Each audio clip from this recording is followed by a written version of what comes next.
Thanksgiving was canceled because we can't afford it. I spent the night working late. The next day, my cousin posted a story, a full feast, decorations, and turkey for 20. Everyone was there except me.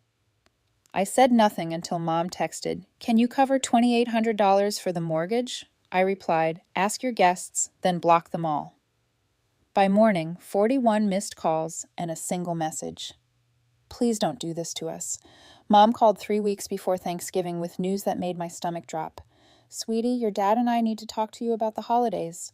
Her voice carried that apologetic tone I'd learned to dread.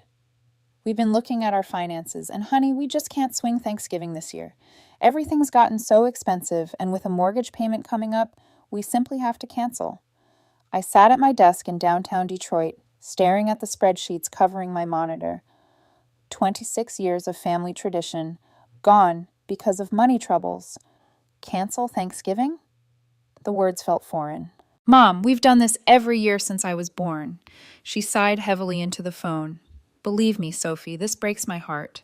But between the turkey and all the sides and desserts, we're looking at $600 minimum. We can't justify that expense right now. Maybe after the holidays we can do something small, just us." Something felt wrong about this conversation, but I couldn't identify what. My parents weren't wealthy, but Dad's insurance job and Mom's dental office position had always kept them comfortable in their suburban Michigan home. Financial crisis seemed out of character. What if I helped out? "I could send you money for the dinner." "Absolutely not." Mom's voice turned firm. "You work yourself to the bone already, covering your apartment and those student loans. Your father and I refuse to take money from our daughter. If we can't afford to host, then we simply won't host. That's final." The pride in her refusal sounded genuine enough that I didn't push further. We said goodbye, and I returned to analyzing the Morrison account with a hollow ache in my chest. Thanksgiving had always been my favorite holiday. No gift pressure like Christmas, just family gathered around the table sharing food and gratitude. Over the following weeks, our usually active family group chat went silent.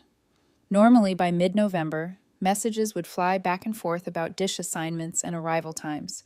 This year, nothing. Aunt Linda posted something vague about different arrangements. My cousin Rachel mentioned quiet plans. Everyone seemed to accept the cancellation without protest. Thanksgiving morning arrived cold and gray. I woke up alone in my one-bedroom apartment, made coffee, and contemplated my empty day. The office had given us Thursday off, but they desperately needed the Morrison analysis finished by Friday. The client was demanding, the numbers complex, and I was the only analyst who understood the portfolio structure well enough to complete it properly. So instead of cooking or celebrating, I dressed in comfortable clothes, filled a thermos with coffee, and drove to the empty office building. The silent cubicles and fluorescent lights felt surreal on the holiday. I settled at my desk and buried myself in financial projections and risk assessments.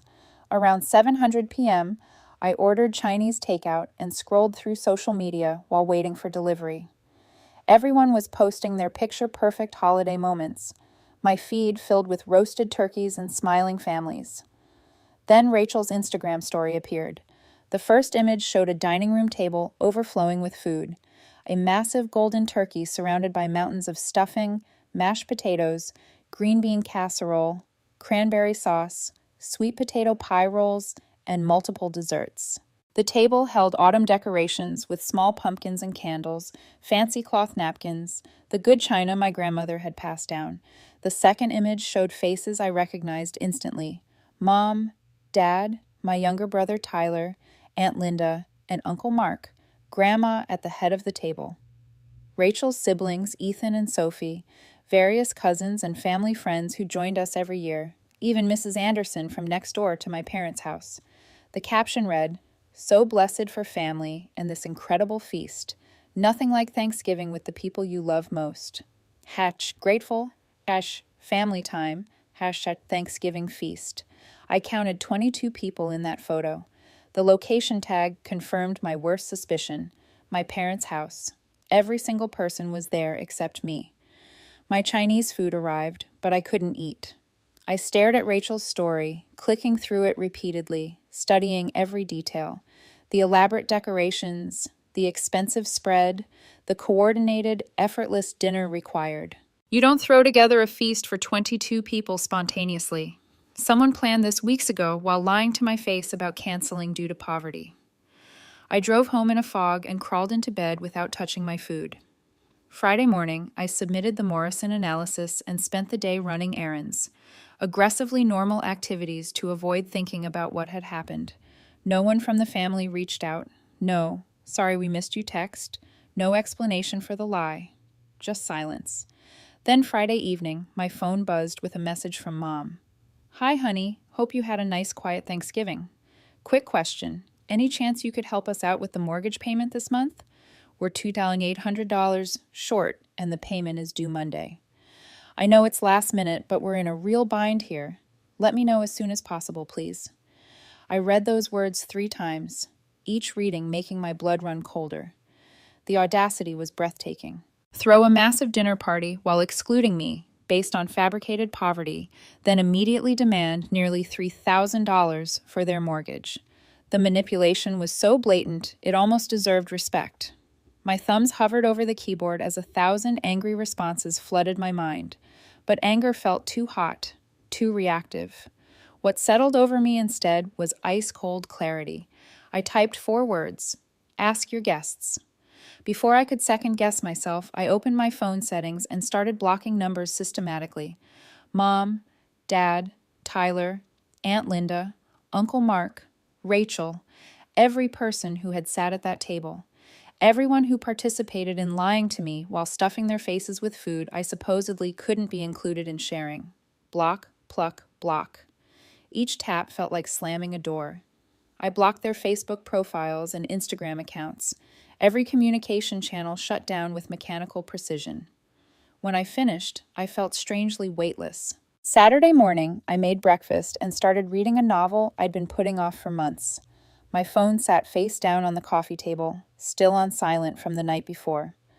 Around 10 a.m., Curiosity won, and I checked it. 41 missed calls. The number was almost comical. Mom had tried 16 times. Dad called 8 times. Tyler 6 times. Various extended family members accounted for the rest. Dozens of text message attempts that my phone logged but didn't deliver through the blocks. One unfamiliar number had left a voicemail. I almost deleted it without listening, but something made me press play. Mom's voice came through thin and strained. Sophie, please pick up. I know you're angry, but we need to talk about this. We can explain everything. Just please call me back. This is serious. We really need that money, sweetheart. The bank won't give us an extension. Please don't do this to us.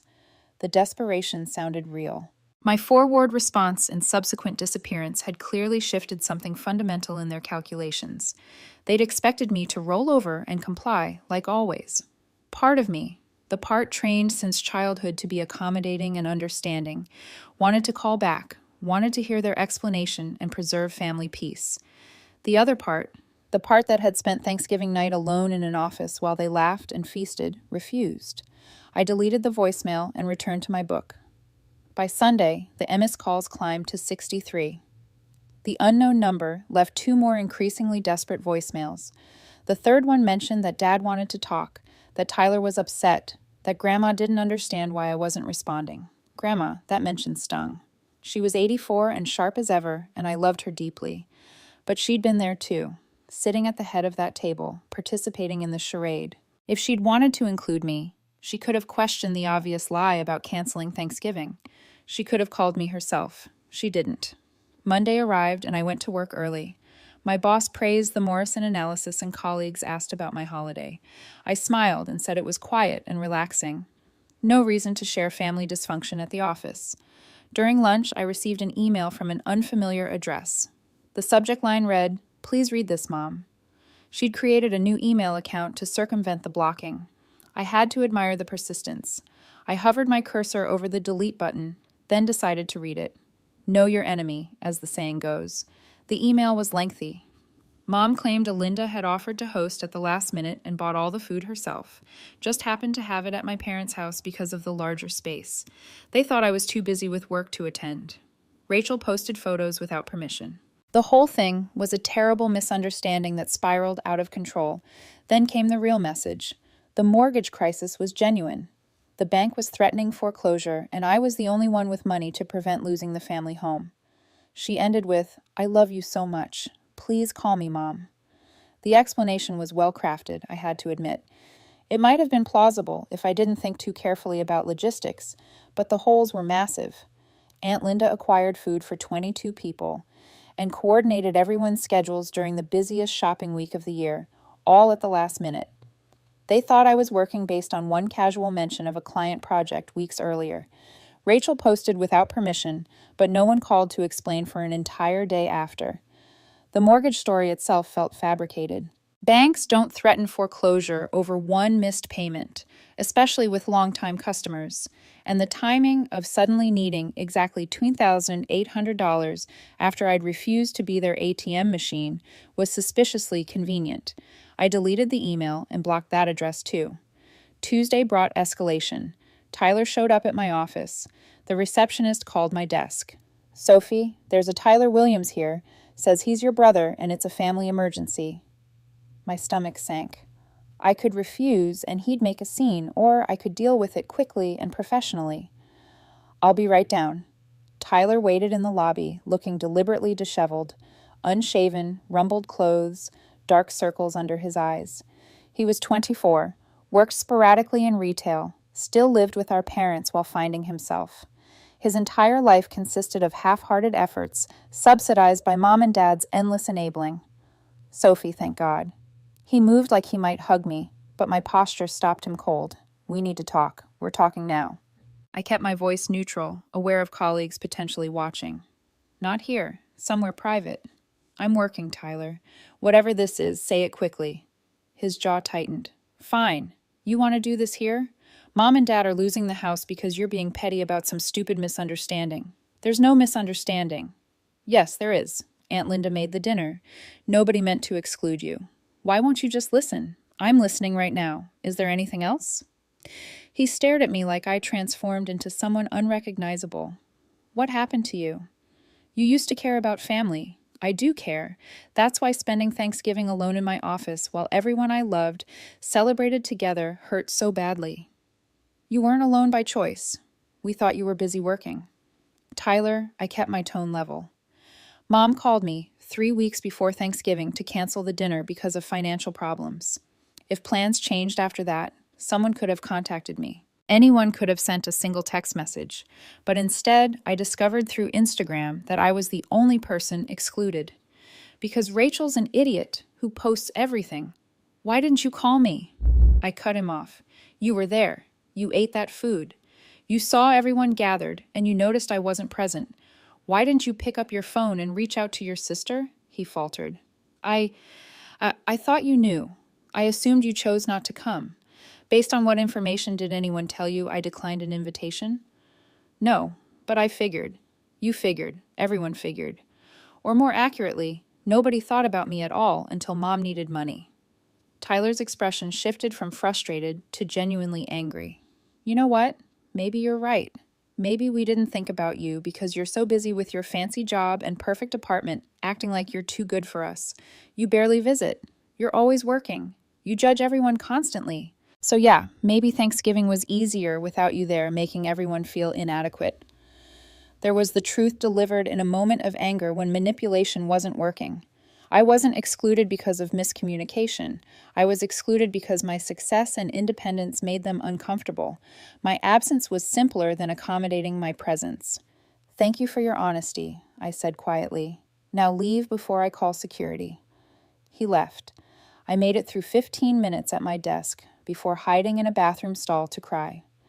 Then I washed my face, fixed my makeup, and returned to work. Wednesday brought their biggest weapon, Grandma. She didn't call my block number or visit my office. Instead, a letter arrived at my apartment in her shaky handwriting. I sat on my couch and opened it carefully, knowing this would hurt. "My dearest Sophie, I hear there's trouble in the family, and I want you to know I understand your hurt. But sweetheart, your mother made a mistake trying to protect you from what she thought would be stressful.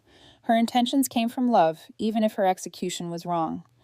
As for the mortgage situation, I don't know all the details, but your parents are proud people who wouldn't ask unless they were desperate.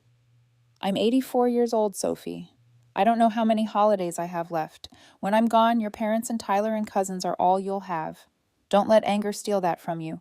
Please call me so I know you're all right. Love, Grandma. The letter was gentle and kind, painting my exclusion as misguided protection rather than deliberate slight. Grandma probably even believed it, but her words still contained the core truth. Mom made a choice, not a miscommunication, a choice. She decided I didn't deserve to know about Thanksgiving. And now Grandma was asking me to forgive that choice. Prioritize family harmony over my feelings with the unspoken deadline of her mortality as leverage. I folded the letter and made dinner while watching a cooking show. The sadness had transformed into something harder and more permanent. Thursday morning, 1 week after Thanksgiving, I found my car blocked in its parking spot. Dad's truck sat directly behind my sedan, trapping me. He waited in the driver's seat, visible through the windshield. This was illegal. Definitely a violation of my apartment complex rules. I could call a tow truck and never speak to him. That would be cleanest. Instead, I walked to his window and tapped the glass. He rolled it down, looking genuinely exhausted. Dad was 53, showing his age more each year, gray hair and deep wrinkles from decades of working-class stress. Sophie, his voice came out rough. Please just hear me out. You're blocking my car, I know. I'm sorry, but you won't answer calls or come to the house, and this is too important to leave unresolved. Move your truck, Dad. Not until you listen. His hands gripped the steering wheel hard enough to whiten his knuckles. We made a mistake. Your mother made a mistake. We should have been honest about Thanksgiving. But Sophie, whatever you think of us right now, we're still your parents. We raised you and loved you your entire life. You can't just cut us off over one mistake. One mistake. I laughed without any humor. Dad, Mom lied directly to my face. She told me Thanksgiving was canceled because you couldn't afford it. Made me feel guilty about family finances, then threw a huge party without me. When I discovered the truth, instead of apologizing, she immediately demanded $3,000. That's not one mistake. That's a pattern of manipulation. She panicked about the mortgage. She wasn't thinking clearly. So the mortgage situation is actually real. He hesitated just long enough for me to notice. We're behind on payments. That part is true. How far behind? Another pause. One payment. One payment doesn't trigger foreclosure. It does when you've already refinanced and the bank is watching you closely. Look, we had to refinance last year to consolidate some debt, and we're on thin ice with them. Missing one payment means they start the process. I studied his face carefully. Why did you need to refinance for debt consolidation? Sophie, that's not relevant too. It's completely relevant if you're asking me for money. I deserve to understand why you need it. Dad's jaw worked silently. Then, quietly, Tyler got into legal trouble last year. We had to hire a lawyer, post bail, pay court fees. It wiped out our savings and maxed out our credit cards. The refinance let us consolidate everything and start over. But the payments are higher now, and with your mother's reduced hours because of her back, we're stretched incredibly thin. There was the missing piece. Tyler's mess had cost them their financial stability, and they'd hidden it from me because they knew I'd have strong opinions about continuing to enable his pattern of irresponsibility. What kind of legal trouble do you? Plus some other charges that eventually got dropped. The lawyer was expensive, but kept Tyler from having a criminal record. When were you planning to tell me? We weren't. It wasn't your problem, but asking me for $3,000 to fix the consequences is my problem. Dad closed his eyes. You're right. We handled everything wrong. But Sophie, please, I'm asking you as your father, help us save our home. The emotion in his voice was genuine. Whatever else was happening, the financial stress was real. Tyler had screwed up again. Mom and Dad had sacrificed their security to protect him from consequences again. And now they wanted me to complete the cycle. I'll think about it, I said. Finally. Move your truck, Sophie. Move it or I call the tow company. He moved it. At my desk later, I pulled up my banking app and stared at my savings account. Years of disciplined budgeting had built this cushion specifically to give me security to never end up in the position my parents now occupied. Could I afford $2,800? Technically, yes. I'd recover within months. But should I? I called my father's sister in California, Aunt Jean. We'd always gotten along well. She was honest in ways the rest of the family wasn't. After I explained the situation, she sighed. Oh, Sophie, I'm so sorry. Let me tell you something about your dad and Uncle Mark growing up. My parents always bailed Mark out of trouble. He was charming and got into scrapes, so they'd throw money at his problems. Your dad was responsible and steady, so they took him for granted. It created resentment that never fully healed. Dad's doing the same thing with Tyler. Sounds like it. And they want you to fund the bailout. I don't know what to do. Whatever you decide, make sure you can live with it long term, because this won't be the last time they ask. Her words crystallized my thinking. This wasn't about one mortgage payment. This was about establishing what role I'd play in family dynamics going forward. I spent the afternoon drafting an email, revising it multiple times before sending it to Dad's work address around 4 p.m. Dad, I considered your request carefully. Here's my decision. I will loan you $2,800 for the mortgage with specific conditions. This is a loan, not a gift. You'll repay me at $200 monthly, starting January 1st. We need a written agreement with these terms signed by both you and Mom. Missing a payment makes the full balance due immediately. Additionally, you and Mom will attend 3 financial counseling sessions with a professional advisor. I'll pay for counseling separately. These sessions are non-negotiable. Finally, we need honesty about Thanksgiving. I'm not demanding dramatic apologies, but I need the real explanation for my exclusion. Not Mom's invented story, the actual truth. Once we've had that conversation and signed the loan agreement, I'll transfer the money. If these terms are unacceptable, I respect your decision, but I won't provide financial help otherwise. I love you, but I won't enable the patterns that created this crisis. Sophie, I hit send before doubt could stop me. Dad's response came 30 minutes later. Deal. Come to the house Saturday morning. Well, have everything ready. Saturday morning felt surreal driving to my childhood home. The familiar neighborhood with bare trees and brown lawns looked the same, but felt different. I parked in the driveway and gathered my courage before walking to the door. The front porch still had the same creaky third step I jumped over as a kid. The doormat read, "Welcome," in faded letters. Ironic given the circumstances.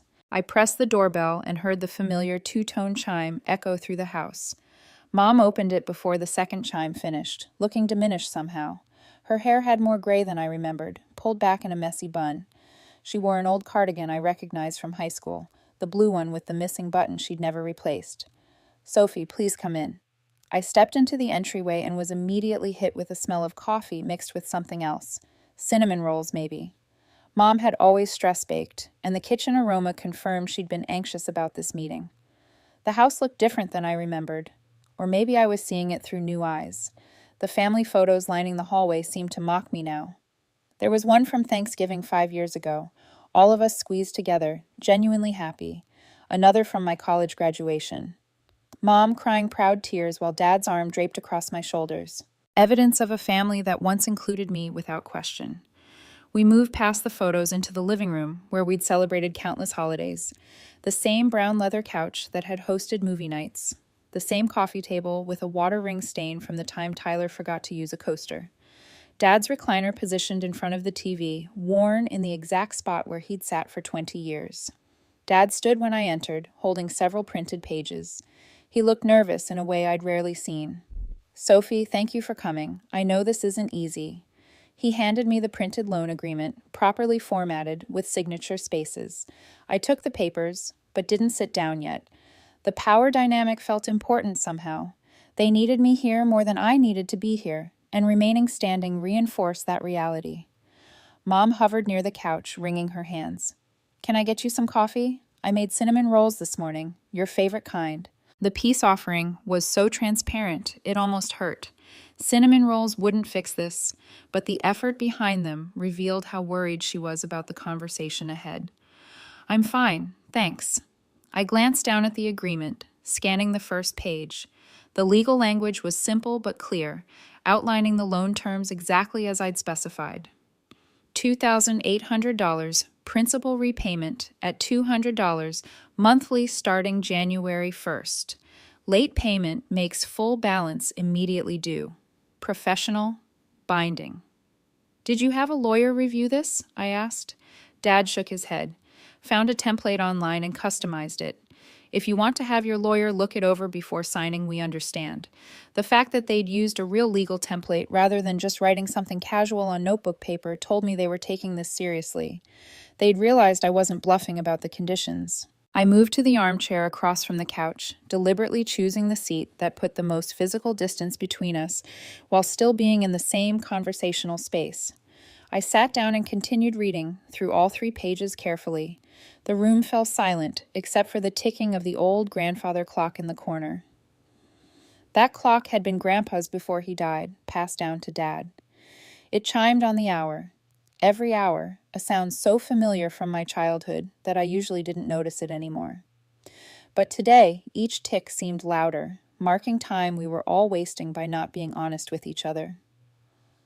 Mom finally sat on the edge of the couch, perched there like she might need to jump up any second. Dad remained standing, shifting his weight from foot to foot. The nervous energy in the room was thick enough to taste. I finished reading the agreement and set it on the coffee table. This looks correct. We'll sign after we talk. Mom twisted her hands in her lap, the same nervous gesture she'd had my whole life. Whenever something uncomfortable needed discussing, her hands would twist and clasp and twist again. I'd seen it when she had to tell me we couldn't afford the expensive college I wanted, when she explained why Dad wouldn't make my volleyball games anymore after he started working overtime, when she sat me down at 16 to talk about Grandpa's cancer diagnosis. What do you want to know? Her voice came out small. I met her eyes directly. Why wasn't I invited to Thanksgiving? The real reason, Mom. Not the story you told afterward, not the excuses about miscommunication or last-minute changes. I want the actual truth about why you called me 3 weeks in advance to lie about canceling, then hosted a full dinner for 22 people without me. The silence that followed felt heavy and suffocating. The grandfather clock ticked. Someone's stomach gurgled. Outside, a car drove past, playing music too loudly, the bass thumping briefly before fading into the distance. Dad cleared his throat like he was going to speak, but Mom raised one hand slightly, stopping him. "Let me," she said quietly. "This is my responsibility to explain." She took a deep breath, and I watched her gather courage the way someone might gather up dropped papers piece by piece. Linda and I planned it together. For weeks, she didn't offer at the last minute to save the day. We coordinated everything, decided on the menu, divided up the shopping. Nothing about that dinner was spontaneous. "Okay." I kept my voice level, giving her space to continue without interruption. The conversation started in late October. Linda called me one night after her book club, and we were just chatting about the holidays. She mentioned how exhausting Thanksgiving always felt, trying to make everything perfect, managing all the different personalities and tensions. Mom's eyes drifted to somewhere over my shoulder, not quite meeting my gaze. I agreed. Said it had gotten harder as the family grew, keeping everyone happy. And then I prompted when she paused too long. Then Linda said something like, "Sometimes I wish we could just have one relaxed holiday without worrying about judgment or criticism." And I knew exactly what she meant because I'd been feeling the same way. Mom's voice grew quieter. We talked for almost an hour that night about family dynamics, about how holidays had changed over the years, about stress and expectations. I stayed silent, sensing this was building towards something she needed to say without me pushing. Your name came up. She finally looked at me directly. Linda mentioned that holidays felt different since you moved out and started your career. More tense, more complicated. She said it felt like walking on eggshells sometimes, worried about saying the wrong thing. The words landed like small stones, each one leaving a mark. "Go on. I defended you at first," Mom said quickly, as if that mattered. Told her you'd worked hard to get where you are, that you had every right to have opinions and standards. But then she asked me honestly, "Didn't I find holidays more stressful since you become so successful? Didn't I feel judged sometimes for our choices, our lifestyle?" Dad shifted uncomfortably, and I realized he was hearing some of this for the first time too. This conversation between Mom and Aunt Linda had been private, the seed from which the entire Thanksgiving exclusion had grown. "What did you say?" I asked. Mom's eyes filled with tears, but she didn't look away this time. I said, "Yes. I admitted that sometimes having you at family gatherings made me feel inadequate, like everything I did or said would be measured against your standards and found wanting." The honesty was brutal and clarifying. This wasn't about logistics or miscommunication. This was about them feeling insecure around my success and deciding the solution was removing me rather than addressing their feelings. So, you decided to have Thanksgiving without me. Not right away, Mom insisted. That conversation ended without any decisions. But over the next few days, I kept thinking about how nice it might be to have one holiday where I didn't worry about whether the turkey was dry, or if Tyler said something you disapprove of, or if our house looked shabby compared to your apartment. Did you talk to Dad about this? I glanced at him. He shook his head. Not until after your mother already told you it was canceled. She presented it to me as a done deal. Said she'd already called you and explained we couldn't afford it this year. You didn't question that story? I asked him directly. Dad's face reddened. I should have. I knew we weren't in financial trouble yet, not the kind that would make us cancel Thanksgiving. But your mother was adamant, and I took the path of least resistance. Easier to go along than to challenge her and start a fight. So you both lied to me. I stated it flatly, needing them to hear the words. Yes, Mom whispered. I called Linda back a few days after our first conversation, told her I'd been thinking about what she said, and maybe she was right. Maybe we should try one Thanksgiving without you there, just to see if it felt different. She agreed immediately, like she'd been waiting for me to suggest it. The betrayal felt fresh again, hearing the premeditation laid out so clearly, and the lie about money troubles. Mom wiped her eyes with the back of her hand. I panicked when I called you. Couldn't think of how to uninvite you without explaining the real reason, which I knew would hurt you. So I invented the financial crisis. Told myself it was kinder than the truth, that you'd understand money problems easier than you'd understand us wanting space from you. Except it wasn't kinder. My voice stayed steady despite the anger building in my chest. It made me feel guilty. Made me offer to help pay for a dinner that was never actually canceled. You let me feel bad about your fake poverty while you were planning a feast. I know. Mom's tears fell freely now. I know it was wrong. But once I told that lie, I couldn't figure out how to take it back. And then as Thanksgiving got closer and the planning got more elaborate, I kept telling myself you'd never find out. We'd have our dinner, you'd have a quiet day, and everything would be fine. Until Rachel posted photos on Instagram. Mom agreed miserably. I wanted to kill her when I saw that. Linda and I both told everyone not to post anything on social media specifically to avoid you finding out. But Rachel didn't listen, and suddenly, there it was for you to see. I processed this information, piecing together the full timeline. So when I saw those photos on Thanksgiving night, you already knew I'd seen them. Mom nodded. Rachel texted the family group chat right after she posted, all excited about her pictures. Linda saw them first and immediately told her to take them down, but by then you might have seen them. We weren't sure. We hoped maybe you weren't online that night, but you didn't reach out to explain or apologize. We didn't know what to say. Dad interjected. We talked about it that night after everyone left. Your mom wanted to call you, but I said we should wait. Give you time to cool off if you had seen the photos. I thought maybe by Friday or Saturday we could reach out and explain everything calmly. Then Friday morning came and you needed money for the mortgage. The pieces clicked together. That was real or another lie. That part was real, Dad said heavily. The timing was just incredibly bad. We'd been stressed about the mortgage for weeks, trying to figure out who we could ask for help. Your mother kept saying we should ask you, but I didn't want to. Felt like admitting we'd failed as parents, needing money from our kid. When is the payment actually due? I asked, needing clarity. Monday, Dad confirmed. We got the final notice saying if we don't have the full amount by Monday at 5:00 p.m., they begin formal foreclosure proceedings. That's why your mom texted you Friday asking for help. We thought we had the weekend to figure something out. Then Thanksgiving happened, and we thought you didn't know about it. So Friday morning, your mom sent that text asking for mortgage help. She figured you'd had a quiet holiday. Maybe you were in a good mood. Might be willing to help us out. He rubbed his face with both hands. We had no idea you'd seen Rachel's photos until you responded with those 4 words. Ask your guests, I repeated. And then I blocked everyone. And then you blocked everyone, Mom confirmed. Sophie, when I saw that response, my stomach just dropped. I knew instantly that you found out about dinner, and I knew how bad it looked. Me asking you for money right after excluding you from the family holiday. It looked calculated and cruel. It was calculated and cruel, I said simply. Not the way you think, Dad argued. The mortgage situation and Thanksgiving weren't connected. They just overlapped in the worst possible way. We genuinely needed help with the payment, and the timing of asking you was coincidental, not strategic. I wanted to believe him, but trust was in short supply. Walk me through the mortgage situation. You said it was real. How did you get into trouble? Dad and Mom exchanged a glance, and I saw the moment they silently agreed to tell me everything. Last January, Tyler got arrested, Dad began. The confession hung in the air. I'd suspected something like this, but hearing it confirmed still felt like a punch to the gut. For what? DUI initially.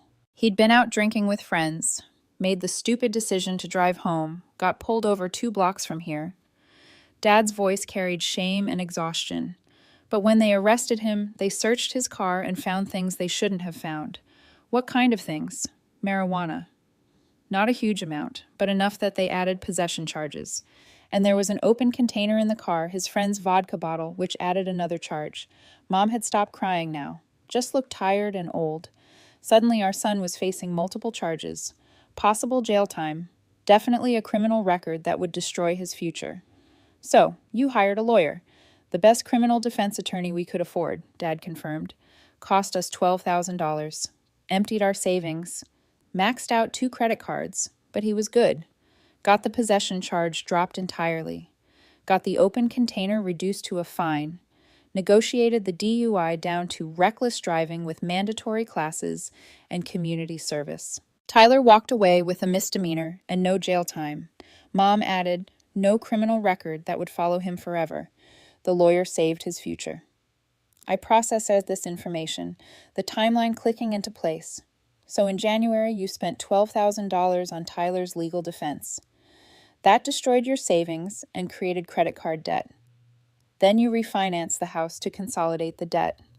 In March, Dad confirmed the refinance paid off the credit cards and gave us a fresh start. But it also raised our monthly mortgage payment by $400. We thought we could handle it, especially once your mother started picking up more hours at the dental office.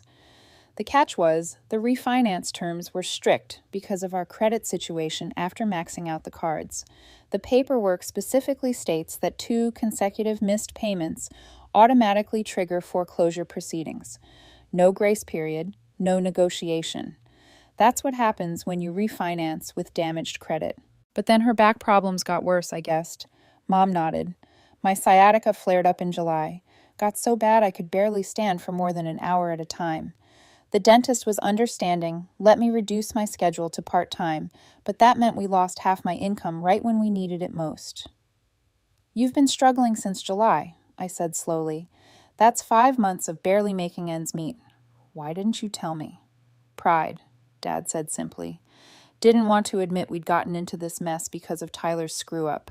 Didn't want you to know we'd spent your entire inheritance on a lawyer because your brother couldn't call an Uber. The mention of inheritance surprised me. What inheritance? Mom's face crumpled again. We'd been saving for years, had about $15,000 set aside, planned to split it between you and Tyler someday.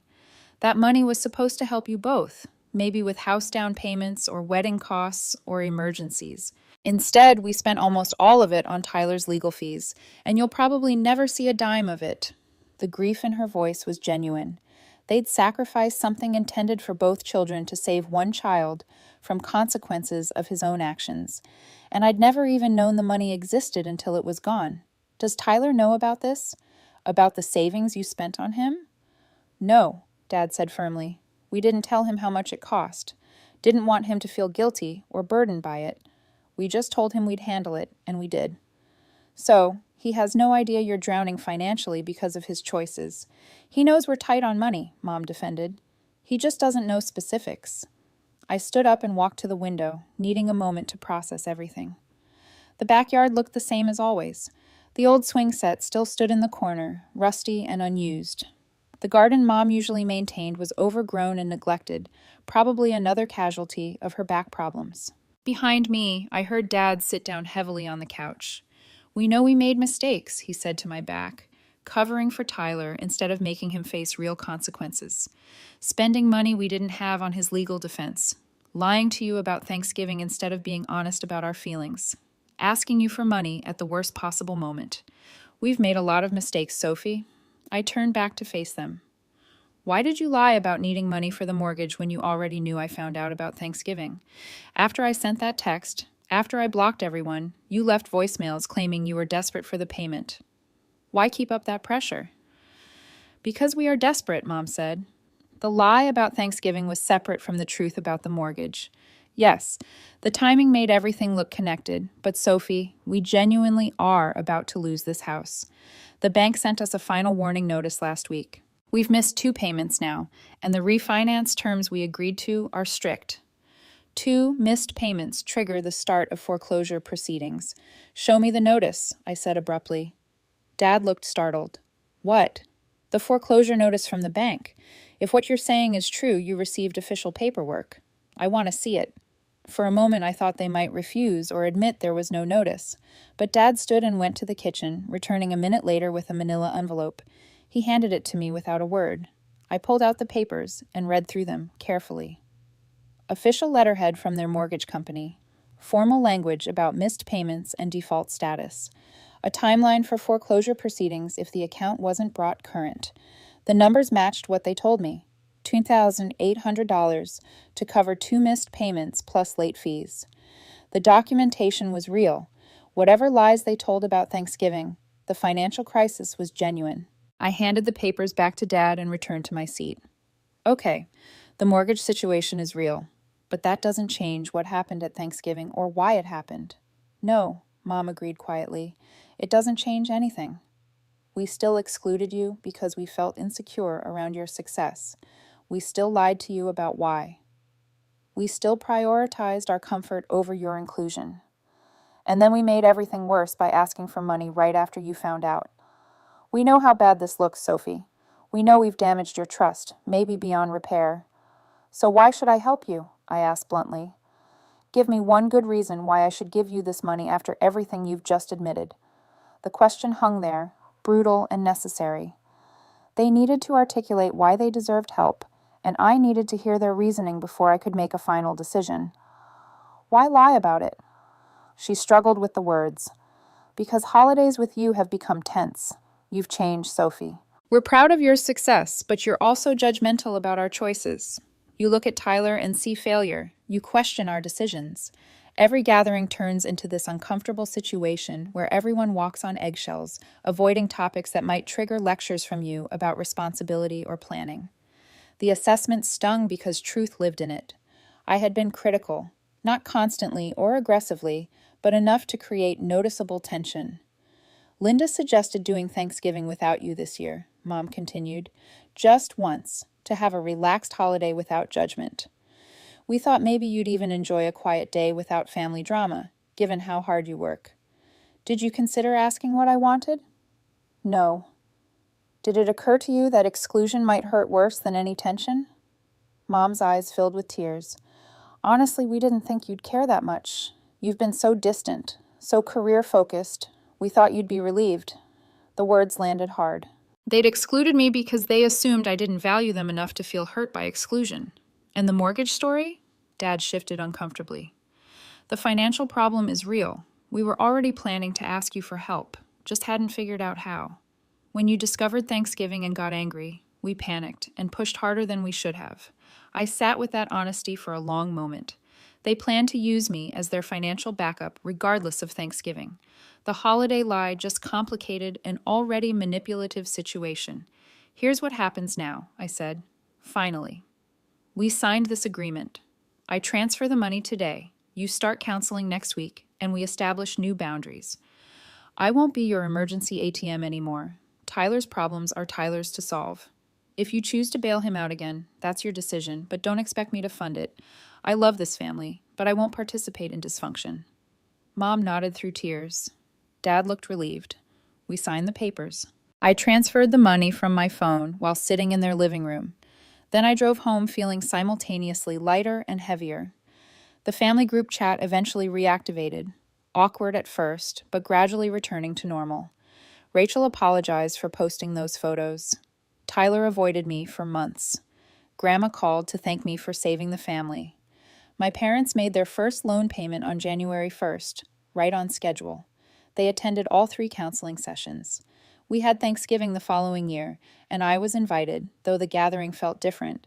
Smaller, more honest, perhaps. I learned an expensive lesson about family.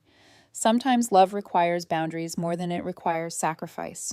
Sometimes the people who raised you need to experience consequences rather than endless rescue. And sometimes being excluded from a table teaches you more about your own worth than being welcomed ever could. The $2,800 loan got repaid over 14 months, every payment on time. By the time we were even, my relationship with my parents had shifted into something more balanced. Less about obligation, more about choice. We'd all learned that family doesn't entitle anyone to exploitation and that genuine love survives honest boundaries. Tyler eventually moved out and got a steady job, though whether he learned anything remains questionable. I stopped being the family's backup plan and started being just another member with equal standing. The story of Thanksgiving became family legend, though versions differ depending on who tells it. Mom claims it was all a misunderstanding. Dad credits it with forcing necessary changes. Tyler insists I overreacted, but I know what I learned.